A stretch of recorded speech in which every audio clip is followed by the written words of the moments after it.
Escuchando, aquí está Flavio Quesada y el Observatorio Constituyente el día de hoy. Ting, ting, es Flavio. ¡Ay, pero mira ese fondo, Flavio! ¿Es real o es una foto? No, es real. Es real, qué lindo. Indignante. ¿Es real? Bueno, Indignante. ¿cómo están? Entró la duda. Bien, estamos. ¿Tú cómo estás? Te veo bien Bien. ahí. Bien, sí, y por ahora bien. Bien, con hartas cosas interesantes han pasado en estos días también que vamos a comentar hoy día. Exactamente, Flavio, y por Esto eso es mismo... absurdo, estoy muy ¿Qué? confundido. Es como acá recientemente instalamos un estudio 2 con croma, ¿cierto? Donde la gente se Podría sienta ser un encima de... croma. Sí, frente a una cuestión verde y ahí se pone la cuestión. Además que se ve con filtro, eso es altamente sospechoso. Estoy hablando desde la selva. Además que hubo un reportero de guerra que lo sacaron creo que de CNN, que hizo todos los reportajes con sonido de fondo de explosiones y toda la cuestión, y estaba haciéndolo desde su baño. No. Y era todo falso. Ya. No, estoy muy sospechoso de Flavio Quesada en este momento. Estamos en un lugar muy misterioso. Eso es, vamos a dejarlo ahí. Dejémoslo en el misterio del lugar. Pero se ve bonito. ¿Eh? Pero bueno, vamos a analizar, bueno, un árbol nada más que está en la terraza. Vamos a analizar entonces las cosas que han estado pasando esta semana en la convención, que han sido hartas y interesantes. De hecho, justo para hoy estuve leyéndome las normas transitorias que se aprobaron, que ahora van a pasar a la etapa de armonización, y ahí hay cosas bien interesantes. No sé por dónde partimos, porque hay varias definiciones que se adoptaron respecto al fin del Senado, por un lado, cómo se va a reformar en los próximos años, o cómo podría reformarse la Constitución si se aprueba, y algo, yo diría, fundamental, que se aprobó también en estos días, que no se ha comentado y que ha pasado bien desapercibido y que a mi juicio cambia, diría, la cualificación política del texto.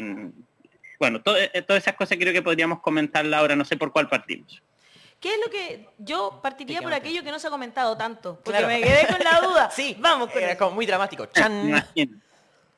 Sí, que no es menor, porque a ver, el texto de la nueva Constitución que hemos leído, que hemos comentado tantas veces, establece varios cambios importantes a las instituciones, reconoce derechos que antes no teníamos, establece la posibilidad de hacer políticas que antes no se podían, pero una de las definiciones que yo diría cruza todas las normas transitorias, en especial una que a mi juicio la sintetiza, es aquella que establece que digamos, las normas que van a operativizar el texto deben ser adoptadas explícitamente por los órganos democráticos. Es la norma segunda transitoria que se aprobó. Es decir, este texto estaría otorgando, a mi juicio, más seguridad jurídica que el texto de la dictadura en su momento cuando se aprobó. ¿Y por qué? Porque está negando que tendría lo que los abogados llaman efecto derogatorio tácito o inmediato por parte de la Constitución. Habilita que se hagan cambios. Para dar un ejemplo, No hay vacío. si una ley, por ejemplo, que viene de antes de la nueva Constitución, es contraria a ella, para poder tener el efecto de dejar sin efecto esta norma, para dejar sin efecto esta norma, es necesario que el órgano que la dictó dicte una nueva y la cambie. Por ejemplo, si con la nueva Constitución se fortalece la educación pública, eso significa que para que esto sea operativo es necesario que la Ley General de Educación sea modificada, la Ley de Educación Pública sea modificada, para dar un ejemplo. Y esto es mucho más, yo diría, mucho más prudente que lo que fue el cambio constitucional de la dictadura, porque hubo varias leyes, de hecho hay algunas que los abogados la conocen bastante porque generaron harta polémica, que se llamó, o se entienden por parte de la Corte Suprema, se derogaron tácitamente. Eran leyes que venían antes de la Constitución del 80, dictada la Constitución del 80, se entiende que era contraria a la Constitución y se dejó sin efecto. Eso en principio ahora no ocurriría, sino que solamente si es que el legislador adopta una nueva ley que la cambie, la modifique, la Constitución no va a tener el efecto de generar el cambio directamente. En general, salvo ciertas excepciones. Esa es como la regla general. Sin perjuicio de eso, lo que sí hace la Constitución es que habilita definiciones democráticas que antes no eran posibles. Como la que estábamos mencionando recién, ¿no? Una política potente de fortalecer la educación pública, que antes no sería posible, ahora sí lo sería, pero es necesario adoptarla explícitamente. Y digo todo esto porque todas estas voces catastrofistas de algunos, entre comillas, los amarillos, moderados, también caen por su propio peso con esta definición por parte de la Constitución, porque van a tener que ser necesario irse adoptando de conformidad al juego político que venga y la institucionalidad política, las definiciones para ir concretando y materializando los cambios. Es decir, vamos a tener una transición, yo diría, muy, muy prudente, de hecho más prudente que la que tuvimos en su momento. Quizás no es descabellado, porque como los cambios son en alguna materia bastante profundos, dar un ejemplo, seguridad social, es necesario que esto se vayan adoptando con tiempo. O sea, no puede ser que la FP, todos queremos que pasar de un sistema de FP a uno que otorgue buenas pensiones y que garantice unas buenas pensiones. Y eso no se puede hacer de un día para otro, hay que hacerlo con gradualidad, hay que pensarlo y dar... Bueno, esa definición se adoptó al adoptar las normas transitorias y me parece importante relevarlo porque cambia todo, yo diría, todo el ímpetu o política transformador del texto. No sé si lo cambia, porque lo mantiene, en el sentido de que no transforma directamente, sino que habilita los cambios. No sé si me explico bien con el punto que quiero relevar. Explica un poquito otra vez, ¿en qué sentido se mantiene ese ímpetu? Porque en términos de ¿estás hablando de la Constitución en general o las reformas transitorias que acaban Yo creo que en general, porque la norma segunda transitoria lo que establece es que las normas previas a la Constitución siguen todas vigentes. Ya, que bloquea. Pero para irse modificando, para dejarlas sin efecto, es necesario adoptar una norma nueva. Eso no lo hace la Constitución directamente. No es un efecto directo de una nueva Constitución, sino que el legislador va a tener que dictar una nueva ley para cambiar aquellas normas que son contrarias a la Constitución ahora. Por ejemplo, el caso de la AFP. No es que con aprobar la nueva Constitución se acaba la AFP de un día para otro, sino que va a ser necesario que el Congreso dicte una nueva ley que establezca un sistema de seguridad social, por ejemplo. Y eso, claro, va a requerir obviamente una discusión, que lo debatamos como país en el Congreso, pero lo importante, yo creo, de esto, y quizás por lo mismo hemos escuchado a las clasificadoras de riesgo, que nadie puede decir que sea como de extrema izquierda ni nada. Entonces, claro. El capital de Estados Unidos diciendo que esto es prudente, que es razonable, que nos genera grande incerteza, o al menos que el rechazo generaría mucha más incerteza que el apruebo. Entonces creo que aquí hay una gran, a rato siento, alaraca, como decimos nosotros, por algo que no tiene sentido. Es muy prudente el texto, es transformador, sí, pero prudente porque habilita esos cambios para que luego vayan haciendo democráticamente, pero de una forma bastante prudente, no es esa tonta ni a loca, ni... Bueno, eso me parece importante porque era una definición política de la transición clave, se adoptó ayer o en estos días, entiendo, y que cambia o al menos lo otorga un carácter de prudencia al cambio constitucional del texto que vamos a tener en un futuro si es que gane el apruebo. Sí. Han estado hasta súper tarde trabajando. Vi una foto, por ejemplo, de hoy día a las 6 de la mañana, que habían estado toda la noche trabajando. Sí, es que esas normas transitorias son como la última cosa. Todavía queda armonizarlas, pero efectivamente esto es como el punto para decir ya, el cronograma, ¿cuándo se va a activar todo esto? Ahora, para los que nos están escuchando, Flavio ya hizo una buena explicación de qué son las normas transitorias, en qué sentido eso es algo que permite certeza jurídica, después, pero habilita cambios. Para los que no saben, Flavio Quesada es un profesor de Derecho, ¿cierto?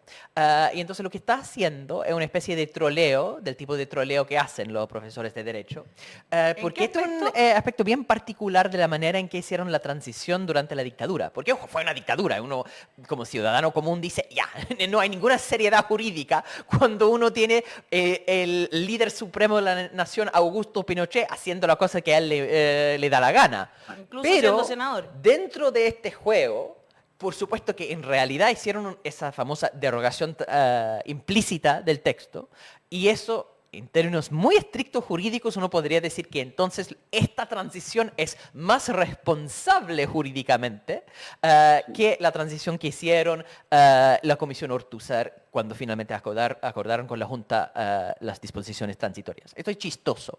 Ahora, el punto es que, de todas formas, cuando uno toma la decisión de ser responsable en términos jurídicos, porque no es una derogación implícita, hay un riesgo. Y ese riesgo es que todas las normas no constitucionales, como la forma en que tenemos el sistema de pensiones, quedan funcionando hasta que el Congreso dé la buena vista para el nuevo sistema.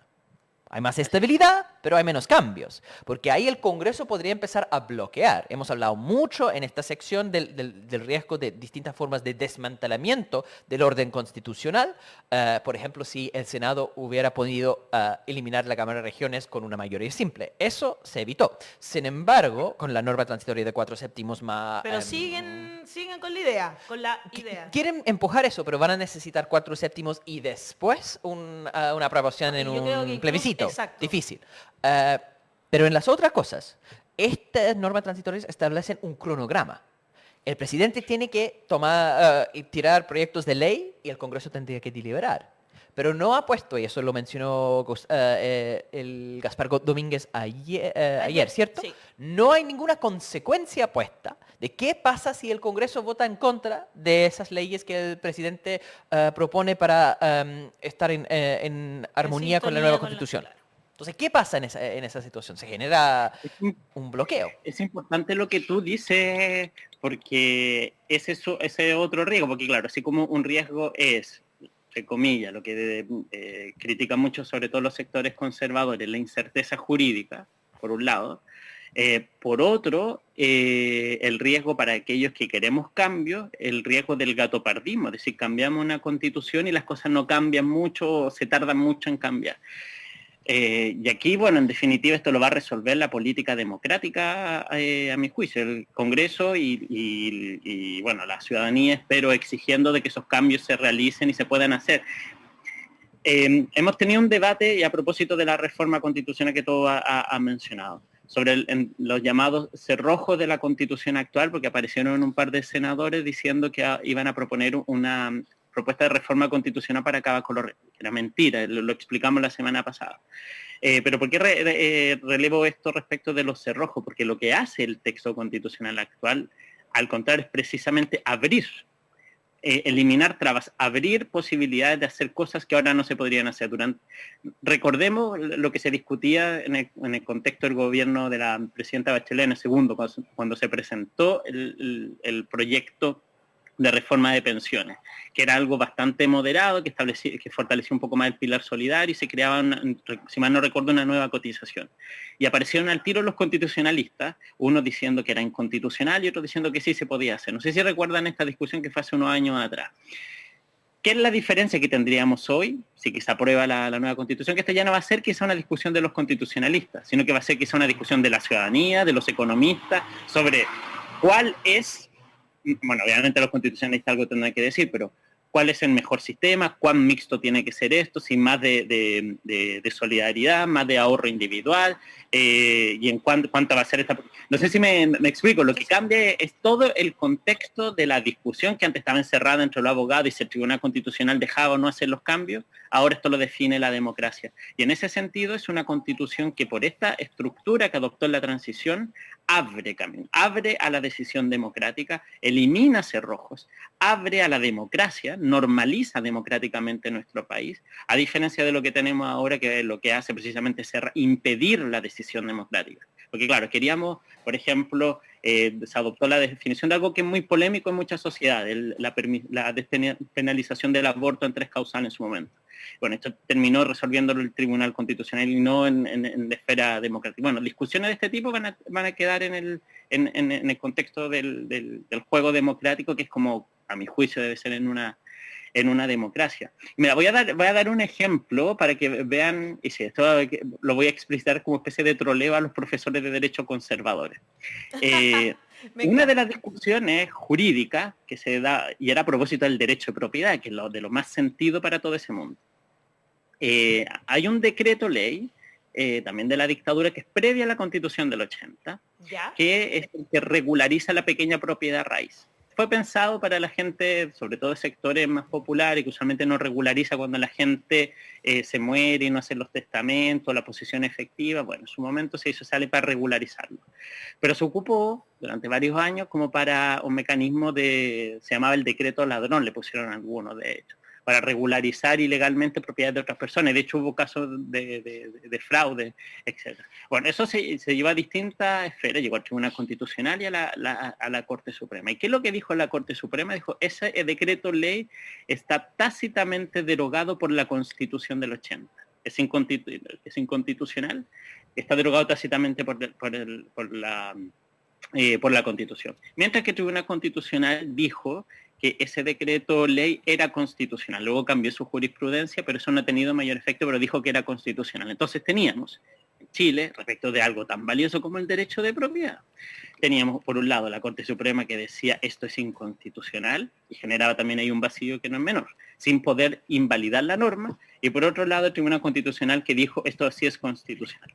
Y lo más curioso es que, si mal no recuerdo, eso aconteció en casos paralelos que eran además del mismo abogado que era un profesor de Derecho Constitucional de Concepción. Pero bueno, ¿qué es lo que quiero relevar con esto? Eso que la Constitución del 80 no resolvió en sus normas transitorias, porque quedaba abierta la discusión de la derogación implícita, de la derogación tácita, como llegamos nosotros a decir, porque la Constitución no dice nada, solo dice el derecho de propiedad es tal cosa, y había una norma anterior que decía algo que parecía que lo afectaba, era una norma anterior. Que tenemos entonces la Constitución del 80 que no decía nada sobre esto, a una Constitución que ahora sí lo aborda explícitamente y se hace cargo y lo va tratando punto por punto para dar certeza. Lo interesante de esta definición que adoptó la Convención, como les digo, que es muy prudente. Y si me lo permiten, y esto podría ser una crítica de izquierda, si ustedes quieren, una prudencia o excesiva prudencia que borda con el conservadurismo. Yo no tengo problemas con esto, porque entiendo que quizás más no se podía hacer. Pero fue ahí bastante prudente, y lo importante es que esto no se convierta en un gatopardismo, como decía antes, en el cual cambiamos la Constitución, pero después en el fondo no se aplica. Entonces va a ser necesario, tal como ahora, que la ciudadanía siga exigiendo los cambios, porque de lo contrario, claro, si se exige que presenten proyectos de ley, de que esto se vaya discutiendo, pero si en definitiva se entrampa y no se aprueban nunca, bueno, el gran cambio es que antes no se podía hacer y ahora sí vamos a poder hacer. La Constitución abre puertas, abre caminos democráticos, en igualdad, incluyendo, etcétera, lo que cerraba la Constitución anterior, pero no materializa directamente los cambios. Esto es algo que lo hemos dicho desde el comienzo, en todo caso, del proceso Siempre, constituyente. claro. Ahora, de concreto, y es súper prudente, como les decía, mucho más prudente que la Constitución del 80 en esta materia. Así de heavy. Un documento prudente, moderado, consensuado Sí. y que además protege Sí. más a la propiedad privada. Ahí Mira, tenemos una Pau campaña dice- especial para apruebo. Exacto. Oye, justo estaba leyendo un Twitter de Bernardo Larraín que dice que las clasificadoras de riesgo no son buenas para anticipar cambios estructurales. Esto porque hoy día, claro, aparece como una noticia, que es lo que decía Flavio, que Moody's se la juega por el apruebo y alerta que riesgo de eventual rechazo va a crear mucho más incertidumbre. El rechazo Claro. crearía más incertidumbre a los mercados internacionales y por lo tanto los mercados internacionales están a favor del apruebo. Entonces, claro, ahora no sirven. Toda la vida han estado basándose en lo que dicen, es increíble. Estas clasificadoras de riesgo y hoy día, no, ahora no. Mira tú. Hay hartas dudas que me parece que te las voy a leer así como a la rápida, como para que ya vayamos cerrando como con una reflexión final. César Villalobos dice, ¿todo lo que está entrampado ahora en el Senado se podrá destrabar a partir solo del 2026 cuando se termine? Luego dice que hay que seguir en las calles porque la política democrática ya no funcionó. Pero ahí yo no concuerdo porque yo siento que la Constitución lo que hace es crear un sistema que nos da a nosotros como ciudadanía, si estamos atentos, herramientas para así hacer más democracia. Pero vamos a tener muchas más herramientas institucionales para hacerlo. Y María Fernanda pregunta, ¿se va a terminar con el Tribunal Constitucional, verdad? Porque yo también tenía esa duda. Como que me leí el borrador y todo, y como que de repente dije, ¿y se termina? ¿Habla algo del Tribunal Constitucional? Del corte constitucional que va a reemplazar. Claro, se cambia. Exacto, se cambia. Ahí. Se cambia. Mira, abordemos eso, aprovechemos de hablar de la Corte Constitucional. Se le cambia el nombre. Yo creo que eso no es menor. Algunos dirán aquí no, esto es como lo mismo, como que se le hicieron unos retoques, pero seguimos con el Tribunal Constitucional. No, vamos a tener una Corte Constitucional, se le cambia el nombre. Yo creo que no es menor relevarlo porque es una, podríamos decir, es un juicio político que hace la convención de que lo que teníamos antes, el Tribunal Constitucional, era algo que funcionó muy mal, tan mal que era necesario hacer algo nuevo, y tan nuevo que había que hasta cambiarle el nombre. Las principales diferencias son, yo diría, dos. Una, los mecanismos de nominación de los jueces y los estándares que deben cumplir se elevan, es decir, gente más capacitada, con más pergamino, para que no lleguen en el fondo, no sé, el último nombramiento del exdiputado Fuenzalía, que es un político, no era alguien que de verdad conociese de estos temas, o un experto en estos temas. Eso por un lado. Y dos, se elimina el control preventivo de constitucionalidad, porque era lo que más había politizado. ¿Cuál es este control preventivo? El que hacía el Tribunal Constitucional cuando se estaba discutiendo un proyecto de ley y antes de que se convirtiera en ley, el Tribunal Constitucional lo declaraba inconstitucional, o podía declararlo inconstitucional. Ahora solo queda esa declaración para casos concretos, específicos. Entonces, si una ley, por ejemplo, a juicio del Congreso es constitucional, el Congreso va a tener en el fondo esa definición. Y si el Congreso luego se convence, porque la Corte Constitucional así lo señala, de que cierta norma no lo sería, lo puede ir cambiando, pero en el fondo siempre va a quedar con un rol más relevante sobre la declaración de constitucionalidad, un órgano democrático como el Congreso, las cámaras en el Poder Legislativo en la nueva Constitución, que el Tribunal Constitucional, que antes tenía demasiado poder. Tiene menos poder y son mayores los estándares para que se incorporen los jueces a la Corte. Eso, bueno, lo que diría de respecto. Quisiera hacer, para terminar, si me permite, una reflexión general que yo creo que es importante ahora que se está cerrando el proceso constituyente y que tenemos texto ya con transitoria y texto permanente. Si miramos con perspectiva, no solo el texto es prudente, razonable, abre puertas, no hay nada descabellado como aquí se me ha querido hacer creer, se robustecen derechos sociales, sí, hay definiciones políticas en ese sentido importantes, sobre todo en materia de derechos sociales, de pueblos indígenas, temas de género también, de igualdad de género. Pero nada aquí descabellado. Es un texto en su contenido prudente. Y además yo destacaría algo que yo creo diferencia el proceso constituyente chileno de otros que han sucedido en la región. Uno, el permanente respeto a la institucionalidad. Mire, esto no es menor. Hemos visto, por ejemplo, acaban de terminar los convencionales de hacer sus indicaciones para armonizar el texto y estuvieron trabajando de corrido desde la tarde de ayer hasta hoy por la mañana, sin dormir. Increíble. Bueno, más allá del compromiso, que yo lo admiro y lo valoro mucho, hay algo que aquí no hemos destacado. En todo este proceso se han cumplido los plazos, se han respetado los procedimientos, a nadie se le ha pasado, por ejemplo, por la cabeza no cumplir un plazo, sino, bueno, tenemos hasta la 8, presentémoslo un poco después. Nadie se le ha pasado por la cabeza siquiera hacer eso. Prefieren, como ahora, pasar de noche de largo para cumplir el plazo, cumplir con la exigencia. Y es más, cuando se ven en la imposibilidad material de cumplir, cambian el reglamento antes de incumplir el reglamento. No sé si me explico. Sí. Es decir, el respeto a la institucionalidad entonces ha sido impecable por parte de la convención. Han cumplido con todos los plazos, a pesar de tener que estar trabajando hasta los domingos. Pero nosotros también tenemos que cumplir con los plazos y nos están presionando con esa música, Flavio, muy en el estilo de la televisión empresarial. Ya nos están poniendo la música para echarnos del estudio. Para que terminemos. Eso, termina tu frase. Pero ese era mi punto, de lo que yo quería relevar, de la prudencia en todo, en el proceso como en el contenido. Entonces aquí que vengan con que esto, como salió una senadora de la Constitución de Barrazo, la Constitución comunista, por favor, o sea, hablemos seriamente. Solo eso quería. Exacto. Eso. Muy bien, Hablemos Flavio. seriamente. Hablemos Muy de seriamente. acuerdo. Me encantó. Un abrazo enorme para ti. Que siga muy ahí Nos en vemos la la próxima selva. semana. Ah. Un abrazo hasta la próxima semana con el observador Flavio Quesada. Ahí está.